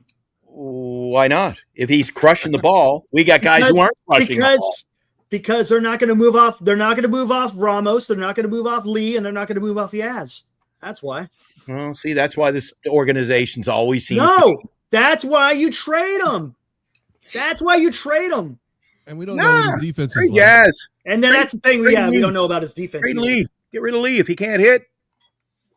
Well, unfortunately, you have to have a real outfielder to play right field at Oracle. You need a real outfielder to play center field at Oracle. You can hide a guy in left field a little bit, but somebody who's never done it, I mean, that's why I don't think we'll see him unless there was a real life position at DH for Luciano. But that's taken. I think it's taken. It's funny you mentioned that, Dallas. From the games I've watched, especially was it last night's game too? I got to see it live.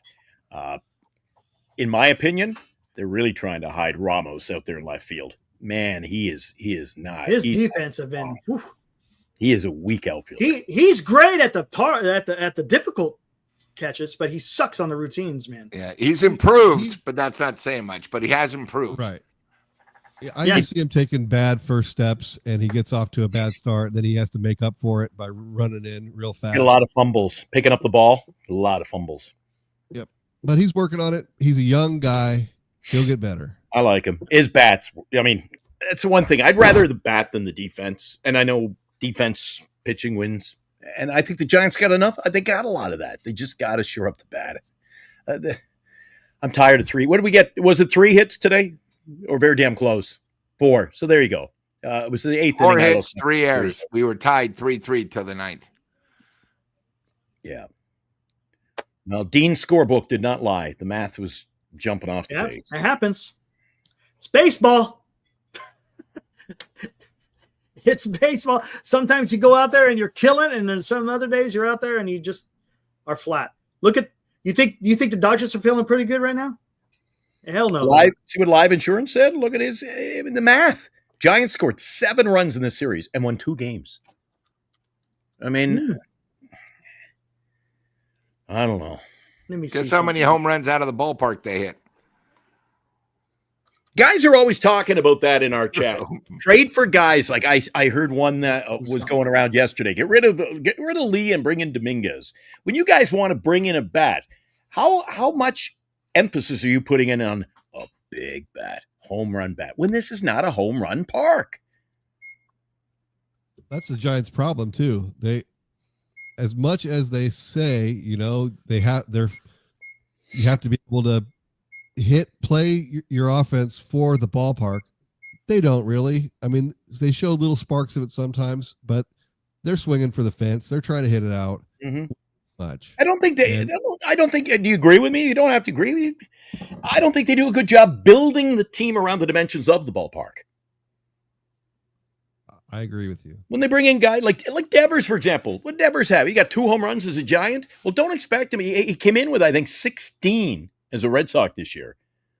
Well, he was hitting at Fenway for half of those games. Yeah. And all of a sudden now he's going to get in and hit another. Oh, he's going to be at 20. He'll hit 40 home runs. He's hitting at Oracle Park. Yeah, you need someone like Luis Arias that can spray the ball everywhere. Bingo. You know, that's someone that we probably should have got last year, but San Diego got him a month in. He's going to be a free agent next year. Lou, you're talking about 340 hitter. I'll be happy to get a 280 hitter. Yeah, come on. I mean, I'm just not going to. He's a guy that is consistent, a great number 2 hitter or offensive hitter, but I've just seen too many times where the Giants just need a fly ball.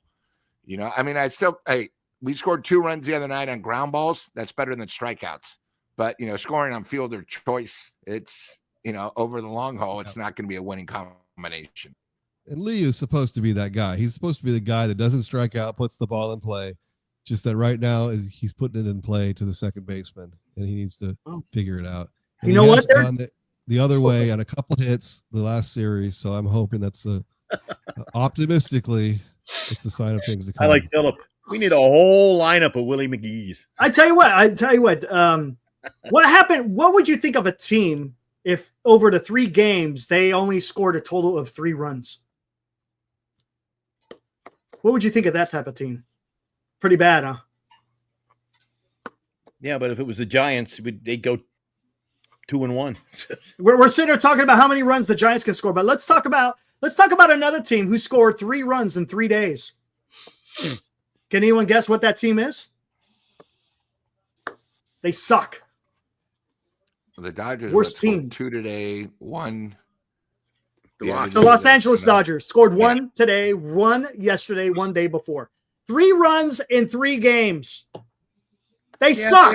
Eric, we lost. You could do this. Look, you could do this, right? You could do this. Exactly. We lost to Miami, Eric. We got swept by Miami. So what? They got swept by the freaking Angels. They got swept by the Angels. You could get swept this weekend. You don't know. You could go this out and play is baseball. 162. That's why we do the show. Talk about it Friday night. 162. Look, I could sit there and I could pick and choose different parts of the season and say this team absolutely is dog shit. And then I could say this team's a freaking going to win freaking 500 games. No, look, you could sit there and in a certain period of the season, you could be riding high. And there's other seasons or other parts of the season where you're just in the toilet. That's the reason. Baseball is 6 months. Right. 6 months of baseball. So when you try to dictate what a team is doing, say even within a month, it's really hard to determine where this team is. That's why you got to give it. Look, now the Giants have played now 3 months, right? You can kind of see where they're at. You know whose job it is right now? Whose job is it right now to make this team better? It's Buster Posey. Yep. Well, we're halfway through, Eric. It's a 6-month season. I hope the slump end. I hope all these slumps end at 3 months, and that's it. Well, but that's the thing. But that's the on the second half. There will be another slump this season, and there will be some hot streaks this season. And you hope by the end of the day that you have more hot than cold. I'm betting on Dallas. He said tonight on the show. He said they're going to heat up in the second half. I'm all in with Dallas. I'm all in with Dallas. And let's not forget those 3 runs happened in a hitter's Lou doesn't know what he's talking about as usual. Milwaukee, what is that place known for? It's known for the ball to fly, and the Dodgers were only able to score a total of 3 runs in 3 days. Yeah, and they went against a new superstar yesterday and struck out 15 times. Yeah, I do want to bring up something positive. Since 2016, the Giants' second half of the season has had 1 winning record. So in the last 8 years, we've had 1 winning record the second half. All right. So it's time to turn it around. We have to turn around. Nice. I tell you what, hey guys, we're already been going an hour and 35. Let's go ahead. Let's run this promo. And Lou, you got a special announcement to talk about after we run the Busby promo. Here we go. Giant Sports Talk Live and the NorCal Sports Network have teamed up to give back to the community. We ask for your support as we aid in Haley Busby's fight for life in her battle with liver cancer. To take part in this fundraiser, you can purchase an entry for just $20, and the winner receives 4 front row dugout seats at Oracle Park for your choice of an August 8th game versus the Washington Nationals or the August 29th game when the Giants host the Baltimore Orioles. The winner will also get an on-field experience on game day and attend batting practice. So secure your entry now, as eligibility is limited. Draw date to be determined. The Busby family, Giant Sports Talk Live, and the NorCal Sports Network thank you for your participation and contribution to this worthwhile event, covering the San Francisco Giants and giving back to those in need in 2025. Giant Sports Talk Live and the NorCal Sports Network.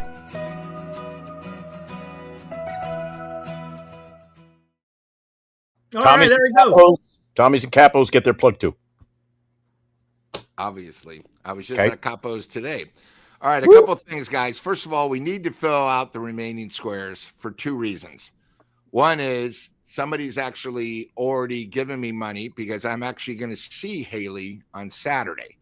We have a scheduled meetup with Kennedy, who actually was on our show on one of the hot corners probably about 2 months ago to talk about how great her best friend was. And I have been planning to talk to Kennedy saying, hey, I'm going to be in Reno. I'd love the chance to meet Haley, give her the money from Hot Corner. I'd like to just meet her.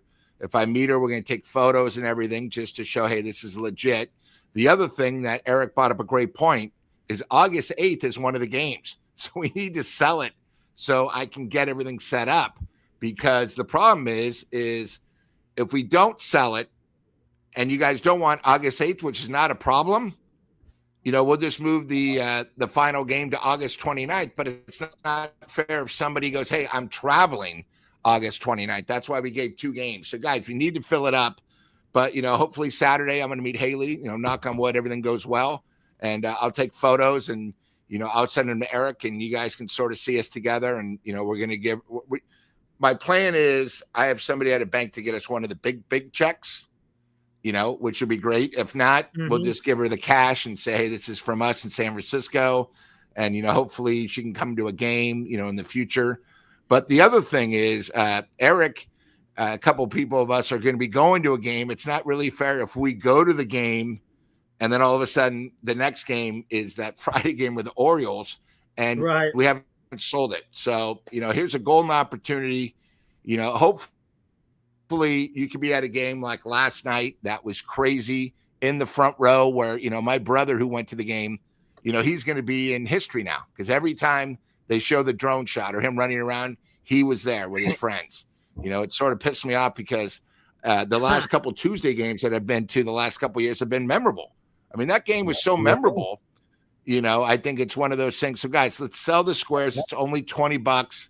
I know a lot of people with their kids, it's a great chance. From last year, I met great people, and if you win and you only have 3, I'll do exactly what I did last year with my guy from Sacramento. We'll meet for dinner.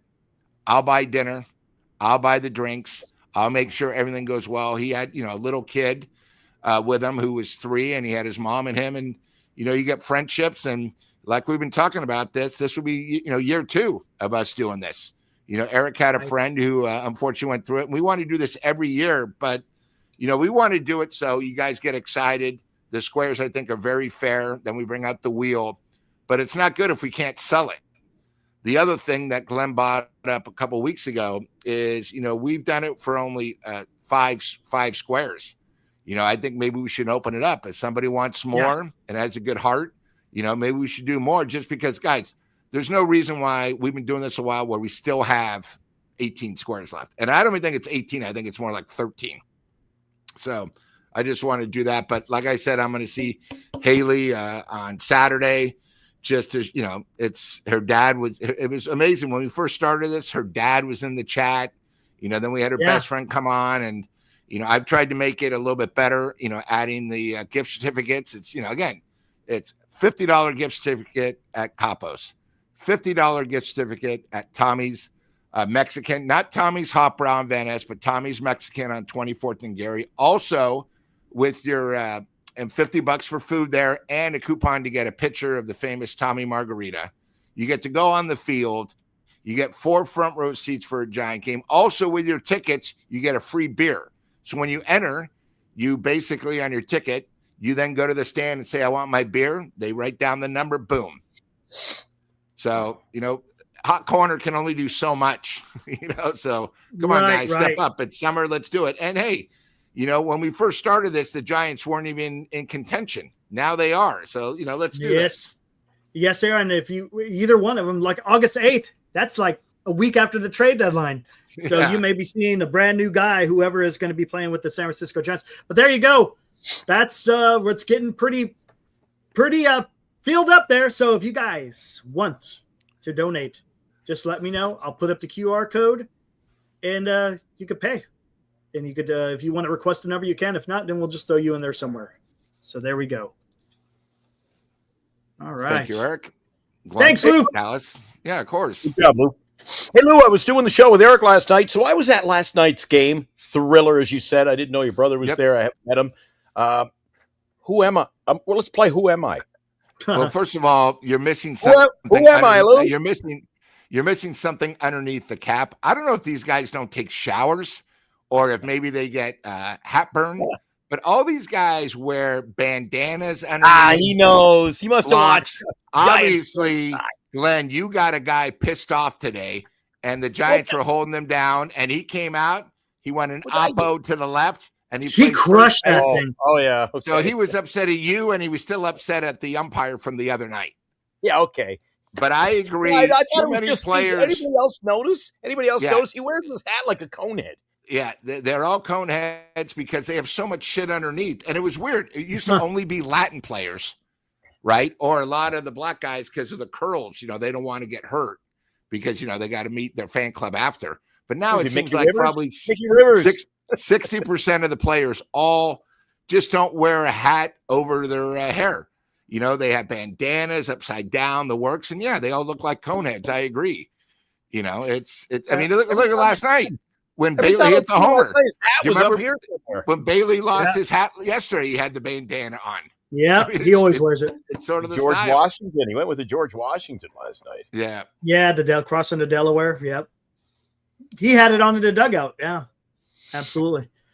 Do you know they sold that jersey at the game today, Eric? How much? $4,000. Does it go to the Giants community fund? The community fund?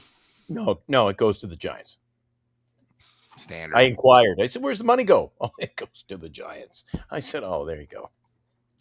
You would think maybe Bailey, since it was his jersey that he wore, he could say, hey, let's go 50-50, give it to a donation of my name to somebody, and then the Giants can do whatever. But Giants taking the whole $4,000. Major League Baseball now, they take all that stuff. The minute, I guess they got a guy. A guy? There's some guy. But, there's a guy at every venue for Hall of Fame. Anything is of value. Yeah, anything of value or a possible Hall of Fame. Every time a bat gets broken, it immediately gets the silver hologram that you can scan. It shows the date, who broke it, what pitcher, and it goes right up for sale. And the other thing, too, is like when Bonds was trying to break the record, you remember they had the special baseballs that were like gold-plated, and they had the emblem the day that they actually were stamped when the umpire got him. For Bonds' only, because he would only be for his at bats. Then they'd switch it because they wanted that ball for the Hall of Fame. So you might have some guy with an imposter ball, because you see these guys, like the guys, if you hit it in McCovey Cove, he might have 3 of the same baseballs, but that's not the one that broke the record, so they have they're just prepared for everything. Mm-hmm. Plus, nowadays it's gotten sort of out of control. I mean, sports memorabilia has now hit that major thing, cards again. And, you just got to watch a lot of scammers out there. And, as you said, Glenn, I think you said you were leaving the ball game and they had the crack back going to the Giants dugout store and the jersey were on their way. And it's a big thing. Hey guys, security, move away. The jersey's coming, everybody move. It's like the president's coming by. No, it's just the jersey. It's even more important. Please move. So yeah, that's funny. Crazy. All right, guys. I think we had a good show here.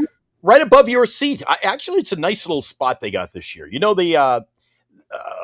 I call it the reality store. Anything that's used from the game ends up in that. They got a new little shop by the 3 trophies now. Yeah. So they moved that. On the and now level. they were last year is one of those, what do you call it, like a fast food. You go in the line and you get your soda. And they wouldn't let me in I go in the line today, Eric. They wouldn't let me in. Wouldn't sell me a beer. All right. Glenn, you got so big. You got so big from Giants Sports Talk Live and Hot Corner that I'm surprised you got 321. I'm surprised, you're not like with Bob Uecker and, having security around you. People are probably coming up. Hey, are you Glenn from Hot Corner or Sports Talk Live? I mean, you can barely walk now that you live across the street. No, I've gotten that a few times out in the parking lot at the stadium, and I didn't want to fucking deal with them. Arson Judge taps me on the shoulder. Are you Glenn from Giants Sports Talk? And I had my fists out. I'm like, who wants to know?